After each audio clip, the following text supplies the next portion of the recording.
उत्तराखंड राज्य के कई शहर अपनी क्षमता से अधिक भार झेल रहे हैं। ऐसे में उत्तराखंड सरकार ने प्रदेश की संवेदनशीलता को देखते हुए राज्य के तमाम शहरों की बेयरिंग और केयरिंग कैपेसिटी का अध्ययन करने की बात तो कही थी, ताकि भविष्य की संभावित आपदाओं से पहले ही अपनी तैयारियों को वो बेहतर कर सके। लेकिन अभी तक इस दिशा में कोई सरकारी तंत्र ने ठोस कदम उठाया ही नहीं। प्रदेश के तमाम शहरों के अध्ययन के आखिर क्या मौजूदा सूरत हाल है, आइए जानते हैं। पिछले साल 2023 में जोशीमठ शहर के सैकड़ों घरों में आई दरार के बाद उत्तराखंड सरकार ने प्रदेश के तमाम पर्यटन स्थलों के बेयरिंग और केयरिंग कैपेसिटी का अध्ययन कराने का एक बड़ा निर्णय लिया था। राज्य आपदा प्रबंधन प्राधिकरण ने अध्ययन परियोजना के पहले चरण के तहत मसूरी, लैंसडाउन और नैनीताल समेत प्रदेश के 15 शहरी क्षेत्रों और पर्यटन स्थलों को चिन्हित किया था, जहां बड़ी संख्या में देश विदेश के पर्यटक पहुंचते हैं।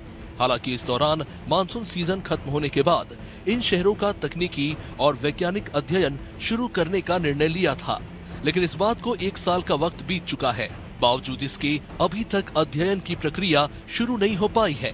बेयरिंग और केयरिंग कैपेसिटी की स्टडी प्रक्रिया के लिए मसूरी, नैनीताल, लैंसडाउन, पौड़ी, कपकोट, रानीखेत, चंपावत, टिहरी, गोपेश्वर, उत्तरकाशी के साथ ही चारधाम यात्रा क्षेत्र को चिन्हित किया था, लेकिन अभी तक पर्यटक स्थलों और शहरों के वैज्ञानिक और तकनीकी अध्ययन की प्रक्रिया शुरू तक नहीं हो पाई है।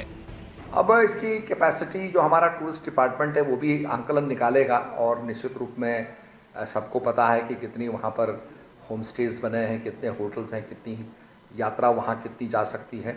इन सब का आंकलन निकाल के हम लोग निश्चित रूप में कोई ना कोई प्रपोजल बनाएंगे और आगे जो हमारे मुख्यमंत्री जी चाह रहे हैं कि उत्तराखंड यात्रा प्राधिकरण बन जाए, जिससे कि और सुचारू रूप से यात्रा हमारी चले। इस पूरे मामले पर आपदा प्रबंधन सचिव विनोद कुमार सुमन का कहना है कि बिना अध्ययन के बेयरिंग और केयरिंग कैपेसिटी पर कुछ भी नहीं कहा जा सकता और जब तक स्टडी नहीं करा ली जाती तब तक ये कहना मुश्किल है कि अत्यधिक जनसंख्या या इंफ्रास्ट्रक्चर बढ़ाने की वजह से मुश्किलें पैदा हो रही हैं। फिलहाल कई स्थानों पर स्टडी कराए जाने की प्रक्रिया चल रही है। देखिए, जहाँ तक बेयरिंग कैपेसिटी और कैरिंग कैपेसिटी की बात है, वो बिना स्टडी के हम कुछ भी नहीं बोल सकते हैं। बातें बहुत सारी होती हैं, तमाम तरह की बातें कही जाती हैं, लेकिन डिजास्टर मैनेजमेंट की ओर से हम सिर्फ इतना ही कह सकते हैं कि जब तक हम स्टडी न करावें, हम ऐसी किसी बात को हम नहीं कह सकते अपने तरफ से कि हम ऐसा हुआ है। हाँ, जहाँ तक स्टडी की बात है, कई जगह स्टडी कराने की कार्रवाई चल रही है। स्टडी कराया जाएगा, जब एक्सपर्ट्स बताएंगे तब हम कुछ बता सकते हैं, इसके बारे में कुछ बोल सकते हैं ऑफिशियल। देखिए, अभी कई शहरों में इस तरह से कार्रवाई चल रही है कि यहाँ पे स्टडी कराया जाएगा।